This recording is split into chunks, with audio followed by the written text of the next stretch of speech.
Archives of Prasar Bharati presents the timeless treasure of golden era.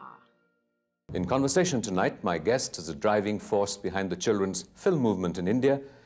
She stormed the film industry more than 2 decades ago. As an actress with her innocence and vivacity, she runs a production company which has produced a television hit, Dekh Bhai Dekh. I'm delighted to welcome Jaya Bachchan. Tell us about the children's film movement that you're involved with and have been helping to catalyze over the last years. It's very challenging, but I'm very depressed at the moment because I've just met a whole lot of kids who've come from Warangal for this festival, but they haven't seen a single film. They were so busy preparing for the evening entertainment. So that is actually the real state of affairs. You have a lot of filmmakers from India and all over the world here watching films, but the children, they have not been taught to go and see a film, and if you ask them, what have you seen, they tell you, Baby's Day Out, and things like that. It's tough, but... When you took over this sort of responsibility, and it's a large one, what kind of goals and objectives did you set yourself? I took over first in 1987, I think so. I just took it over because I thought it was so interesting, Children's Film Society and making films for children, and especially in India. I didn't know what I was getting into, but once I got in, I realized that there's so much to do, and especially prepare the audience. The children in this country really are not aware of this section at all, that government spends a lot of money for their entertainment, and that is a difficult task. And then we started organizing these small festivals in states and districts, showing them some of our old films, and then trying to improve the standard of the films that were being made by the society, and bringing it to a level, to an international level. So today I'm quite happy that we can go to an international film festival, participate and get recognized. We are not doing very badly internationally, but in the country I'm afraid that our exhibition and distribution system is still very poor. We need proper support and better support from the government of this country. Just paying for an organization to produce films is not enough. I think this kind of a movement needs a larger support from the government, from parents and teachers. Do you feel that children are becoming adults much too soon and so don't really have an interest in films about children? No, I don't think so. I think there's no option provided, and that is why you feel that children grow up fast, because they're going, whatever they see, whatever is available to them, sort of, that changes things for them. But if you ask a child, they would definitely enjoy watching something that's been specially made for them. How would you describe a good children's film? What qualities do you look for? I look for clean entertainment, without trying to sermonize or moralize things for them. I think children are smarter, very intelligent, and especially today they're exposed to so much, they get the message straight away. So if you entertain them well, if it is technically well done, and the message is very subtly put forth, I think they get it better, they accept it better. The minute you start telling them A is for apple, they reject it immediately. What sort of steps are you now urging the government, specific steps to impact the children's film movement that you're keeping your fingers crossed will happen? I hope they're going to notice and realize that to run an organization, you cannot put aside a certain sum of money and say, you have to do it within this budget, because filmmaking cannot be budgeted. And today filmmaking has become very expensive, and government runs in a certain pattern. You give them a budget, they always cut your budget down to half and say you have to do within this. I think the whole organization needs to be revamped. Today, first of all, I don't think you need a separate organization to make children's films. I think government should bring all these parallel cinema activities under one wing. This is my personal view. And that organization should be making films, documentaries, whether it be parallel cinema for the adults or films for children. And you can have different divisions and marketing at the same time. Unfortunately, today the government has taken away marketing from us, and especially television marketing, which was giving us a lot of money. It's gone to NFDC. So I really don't know what we are doing at the moment. I'm a bit confused. You know, for someone who has a very busy agenda, what satisfactions are you deriving from this? Why are you doing this, spending so much of your time bashing the government and trying to break through? I wish I could bash the government. I'm not. I cannot explain the satisfaction. I think that as a young person, when I was young, I felt very neglected, not by my parents or my teachers or my elders, but by the government of the country. There were things being done for children because Chacha Nehru wanted it that way. But there was nothing being done for the youth, and that is something that I felt that one needed to do something for the youth. And when I got the opportunity to start doing things for children, and visually you are more effective than I think in any other way, because today everybody wants to see it, see things happening. And that is why I changed the name of the organization and called it the National Center of Films for Children and Young People. So, in short, the acronym is NCIP. I would really like to do something for the youth of this nation today. Okay, let's go back in time to when you were a young person. And what prompted you to seek a career in cinema? It actually started with Mahanagar. I was in Calcutta once, and because my father is a writer, he knew a lot of people. And He used to work in the Statesman at that time. Statesman, but he was writing in Bengali, he was writing books. And we knew some people, and once Tapan Sinha was shooting in Puri, he was shooting for a film, and I went there, was invited there for a holiday. I went there, and I met Sharmila Tagore, who was working in the film, and Robi Ghosh, and many others, and sort of got along very well with them. And they spoke to Satyajit Ray because he was looking for a young person to act in his film called Mahanagar. And they went and spoke to him, and I was called by Satyajit Ray. I was not very much into Satyajit Ray films then, because when you're 12, 13, you're not really interested in that kind of cinema. So I was called and I was bribed with chocolates and things, and I met him, and I liked him immensely because he was very interesting, and I felt very comfortable with him. And then he said, "Will you act in my film?" And I was quite shocked, and I said, "No, I can't. I'm studying in a convent school. Nuns are going to be very upset if I do so." But anyway, I mean, my father said, "You should work with him. It's an experience, and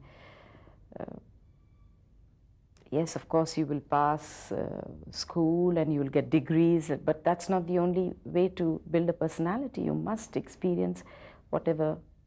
I mean, if you should avail of the opportunities that you get in life." And that's how one did Mahanagar. And after Mahanagar, I got into this film business of seeing films and talking about films. Sort of, that's how it all started. And once I just asked my father, I said, "Why do they act so badly?" I will not name the film, which prompted me to do so. And he said, "I don't know. Government has started this institute. I think all these people who want to join films, who want to act, should get into the institute, go through the training." And I couldn't believe that you could train actors. So I decided, and then when I passed school, I was waiting to get into college, and I saw this ad, and I asked my father if I could apply. If I got selected, would I be allowed to go? And he said, "Yes, why not? If you're interested, you must." And I just, it was all fun, and I really got selected. I was quite surprised. And I joined the Film Institute, but I thought that if I didn't feel comfortable or didn't enjoy doing what I was doing in the institute, I'd get back to college, because colleges really don't start studying before September, October. That's the Dasera, Diwali holidays. But when I went in there, I got a scholarship and I was quite happy and stayed on. Well, it was a far cry from Mahanagar and a convent school working in the film industry in Bombay. How did you sort of come to terms and get comfortable with your sensitivities? Fortunately, I didn't get into the Hindi cinema that one is trying to underline here. But working with Rishikesh Mukherjee was a different experience. Working with Sudhendu Roy in Upahar was a different experience. I started with a different kind of cinema. That time, the parallel cinema was not very active in Bombay. Parallel cinema was basically in Bengal and Kerala. So it started a different kind of cinema, and I was comfortable. I didn't do many films where I had to Run around trees. Yes. I did some of them, which were great fun. Just nice doing that. There was a time when I thought that I should be like other heroines and be all dolled up, and I'd start a film with a lot of makeup and hairdos and things, and the minute I'd get a scene, I'd be uncomfortable with all that and start sort of taking my earrings off and taking all those bangles off, and slowly the hairstyle would sort of get down to my usual one choti and things like that. So I was really never comfortable doing these kind of roles. What kind of things did it do to your life and to you as a human being? I don't know. I was absolutely comfortable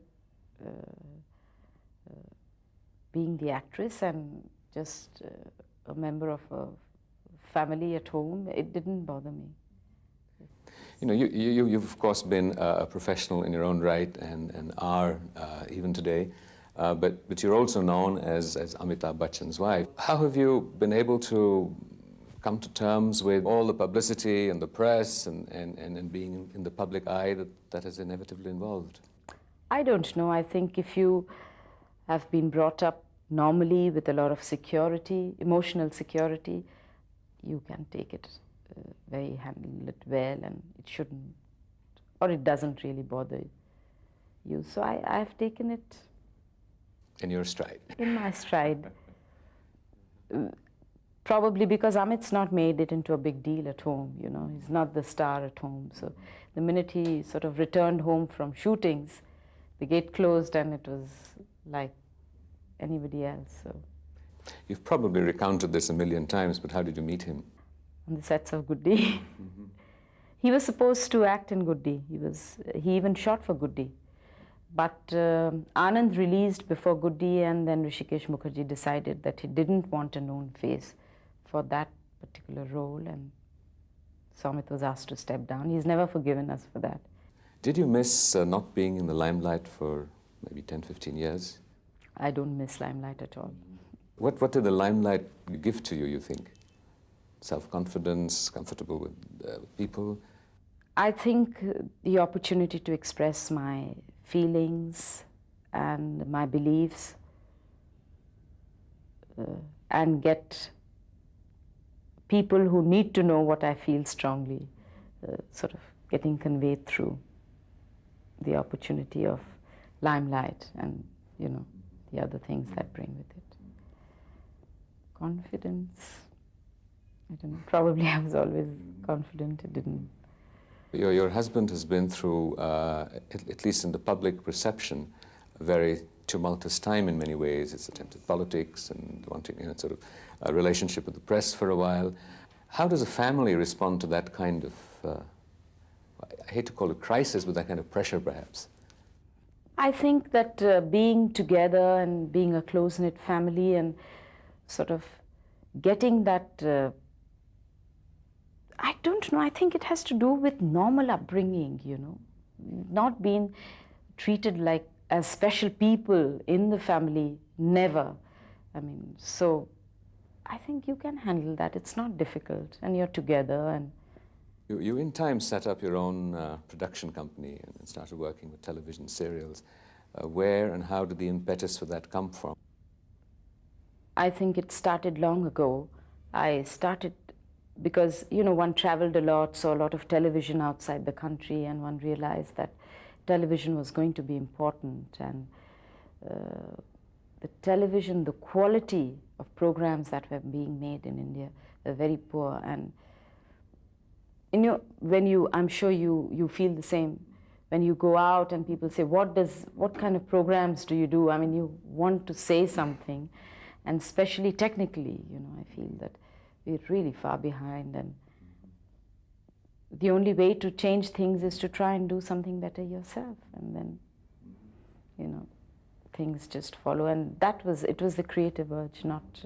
Your husband recently, in a press interview, commented on how he learned so much from the way you had begun to run that company and his sort of experience of handling finances. Now your company, you were telling me a short while ago, has sort of merged with the ABCL. You know, what are the objectives and what kinds of things will you be doing now? Basically, creative work is acting. Oh. I have to. I'm sort of going through some scripts. I have decided on one, so. Is it going to be acting with your husband, or? Not necessarily. I don't like to work in films where the women play the number two. Maybe you can persuade him to be number two. Why not?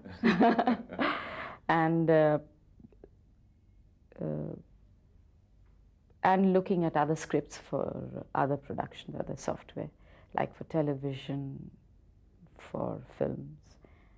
It's very exciting, meeting new people, young people, giving them a break. I think I'm very excited about that when I meet young newcomers who want to work in movies, talking to them and realizing how different they are from what we were, you know, when we started. And I'm very interested in marketing. I want to learn that whole method, because working with this young marketing generation is very fascinating. So I'd like to learn that. But basically at the moment I'm looking after the creative side. And do you feel a sort of, perhaps a generation gap between the kind of products that sell and things that you would really like to do? Yes, I do. I mean, what the people generally like, the numbers, is not really what I feel very comfortable doing. I've never felt comfortable doing that, and I don't.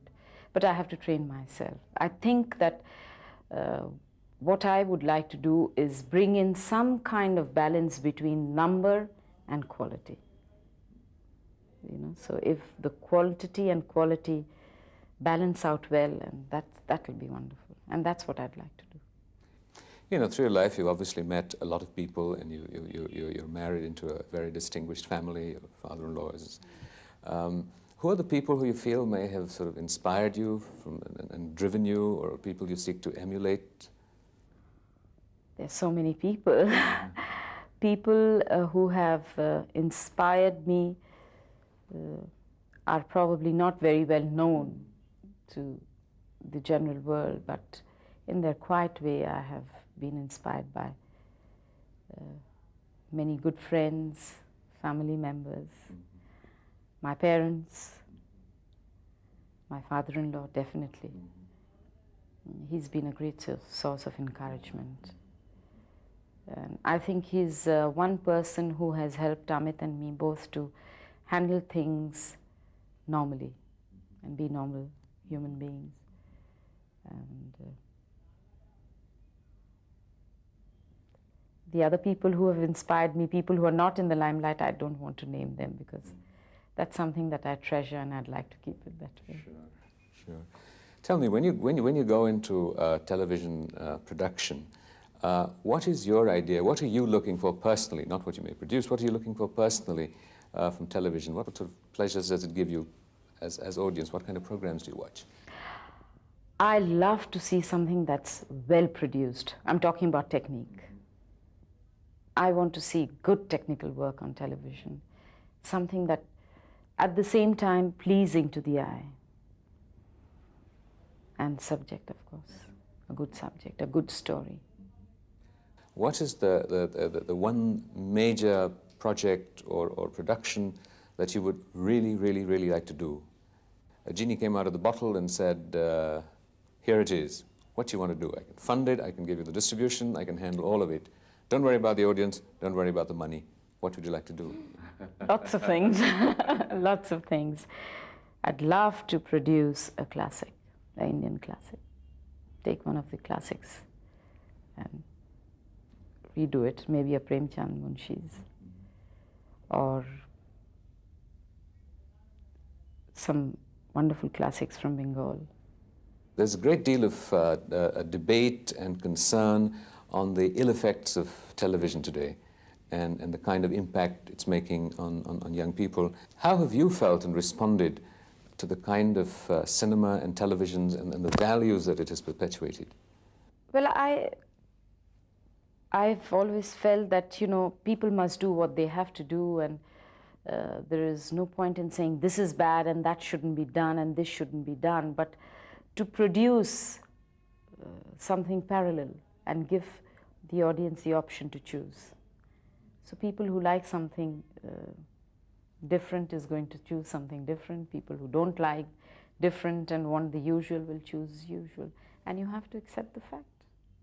Even in Europe, the French, for example, have been very worried about American cultural invasion of television, and they have legislated a maximum number of hours of American television will come in. So there is this, it's sort of an international consensus about this. And you're already obviously working with the children's film movement out of a commitment to a different kind of film for children. And what really is a balance for someone like you and your husband who hold such influential positions in television and the film industry to try and impact the community? I think that one should not say that this is bad, it's a bad influence, and therefore it should not be shown or made. I think one should try and also say, this is also good, it belongs to our country, but it has to be very well produced and presented. If you can, it'll take time, but people will slowly get back to it. And I'm also, as you've rightly said, very, very concerned about the American influence on our youth. And I think the influence is very strong because there is no other alternative. We have to stop thinking of doing things in small budgets because you're talking technique here, you're talking camera, you're talking negatives, you're talking expensive lights, you're talking. So you can't have this attitude of kam paise mein achhi cheez bana lo. It's today not possible because, you're compromising there. I think people who have the resource and the capability should come forward and realize, because if they don't, we're going to have a nation of, nowhere. Our youth is going to be tomorrow. You ask them, who's the president of this country? They'll say, Bill Clinton. And that is what it is going to be. And it's coming to that, and I'm really very worried. I think there must be improvement, not only in cinema or television, but in every sphere. I think the leaders of this country, the nation, must realize that they must change things. If they have no symbols today, our youth has no, when we were small, we had so many ideals. Today we don't have that, and that's a tragedy, and it's a very big warning. I don't know whether I can say this today, but I think the youth must realize and use their freedom to reject if they do not like a certain leader. They must not say, I'm not going to vote, but they must go and say, I reject each and every one of them. And this must happen. I think this is the only way you can communicate to our politicians. I think that quality of leadership is very, very poor in this country. Well, all the more power to your vision, to your inspiration, and I must say that much of what you've said about quality and funding and supporting that, it must be music to the sort of years of young talent. Good luck, and thank you very much indeed. Thank you.